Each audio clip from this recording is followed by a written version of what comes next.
This is the part 3 of the Fermi paradox. If we are right that there are 110,000 planets with life in it, so where is everybody?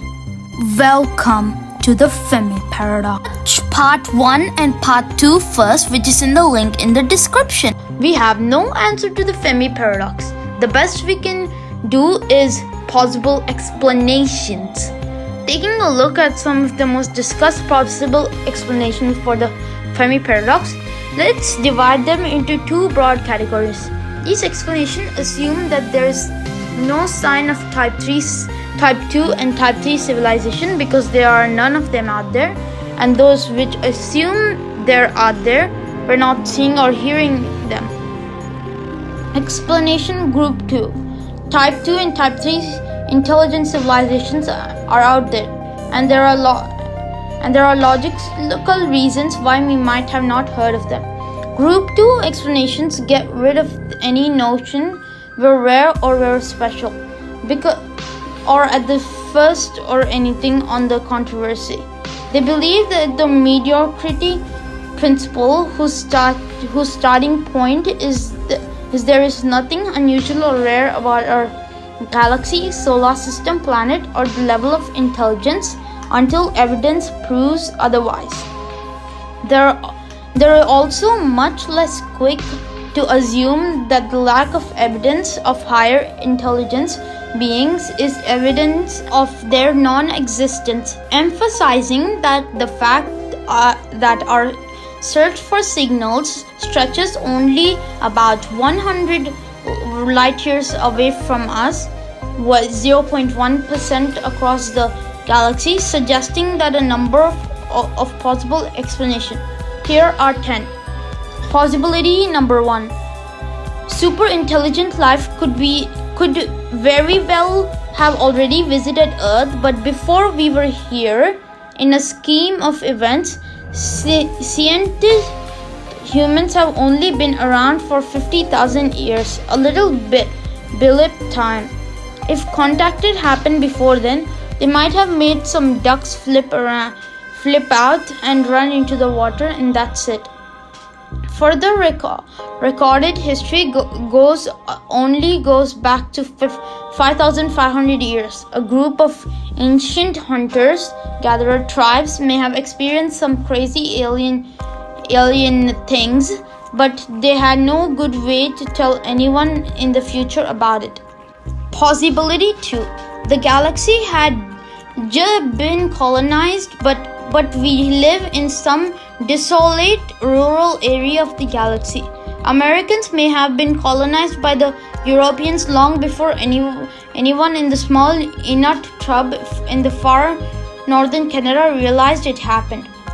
There could be an urbanization component in the interstellar dwelling of higher species, which all the neighboring solar systems in a certain area are colonized and in communication, and it would be impractical and purposeless for anyone dealing with coming all the way out from a random part of spiral we live.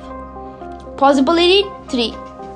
The entire concept of physical colonization is hilariously backward concept of more advanced species. Remember the picture of type 2 civilization above with spears around their stars? With all the energy, they might created a perfect environment for themselves that would satisfy their needs. This might have a crazy advanced way of reducing their need resources and zero interest in leaving their happy utopia and to explore the cold, empty, undeveloped universe. Even though more advanced civilization might view entire physical world as horrible, primitive place, having long ago conquered their own biology and uploaded their brains into a virtual reality, external life paradise. Living in a physical world of biology, mortality once, and the needs might seem to them the way we view primitive ocean species living in frigid dark sea. Possibility 4. There are scary predators civilizations out there, and most of intelligent life knows better than broadcasting any outgoing signals and advertise their location. This is an unpleasant concept, and that would help to explain any lack of any signals received from SETI satellites. It also means that we might be super naive newbies who are being unbelievably stupid and risky by ever broadcasting outward signals. There is a debate going currently on whether we should engage in METI messaging to extraterrestrial intelligence in reverse of SETI or not, and most people say we should not. Stephen Hawking warns if aliens visit us, the outcome won't be much when Columbus landed in America, which didn't turn out well for the Native Americans. Even Carl Sagan, a general believer of any civilization advanced enough for interstellar travel would be friendly, not hostile, called the practice of METI deeply unwise and immature, and recommended that the newest children in a strange, uncertain cosmos should listen quietly for a long time, patiently learning about the universe and comparing notes, before shouting out into an unknown jungle that we did not understand. Scary. Possibility 5. There is only one existent of higher intelligent life, a super predator civilization like humans are here on Earth, that is far more advanced than anyone else and keeps its way by exterminating any intelligent life once it gets past a certain level. This would be bad.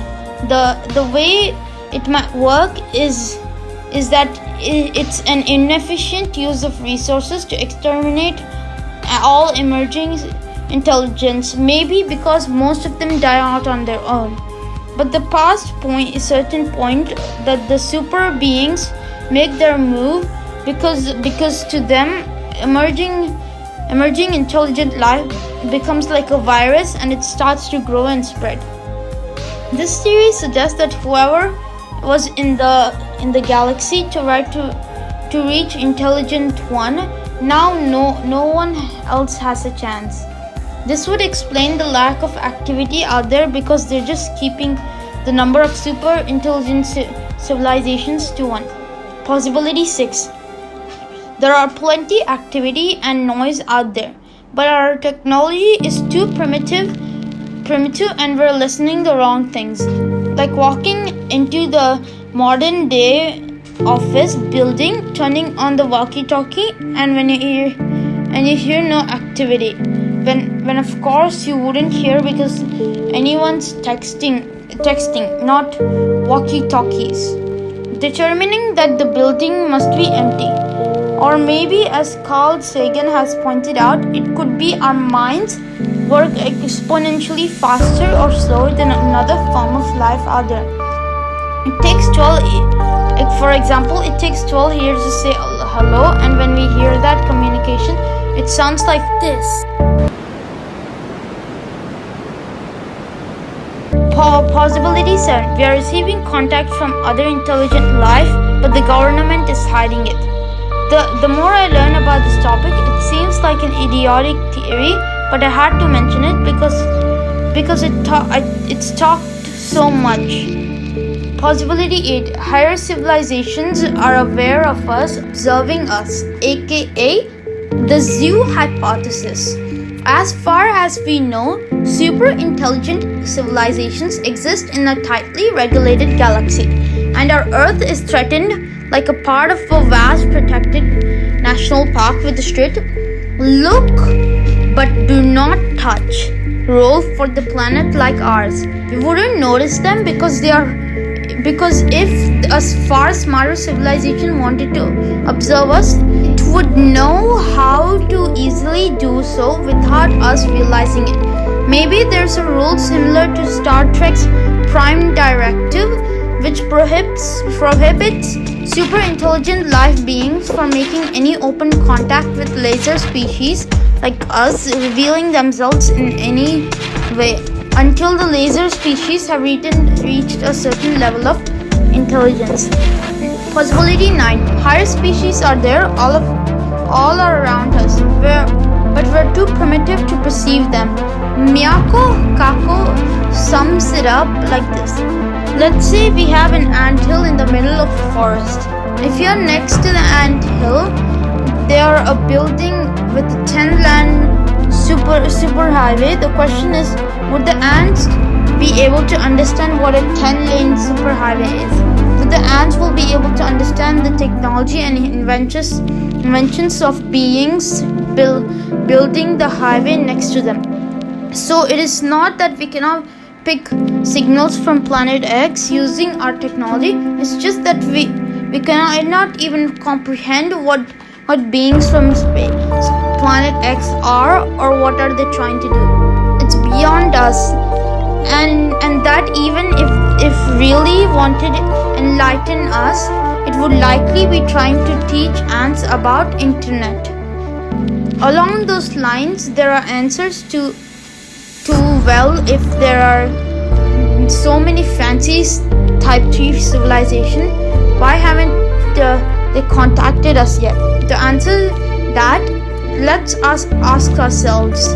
When Pizarro made his way to Peru, he did not stop for a while at an anthill trying to communicate. Was he magnanimous, trying to help the ants in the anthill?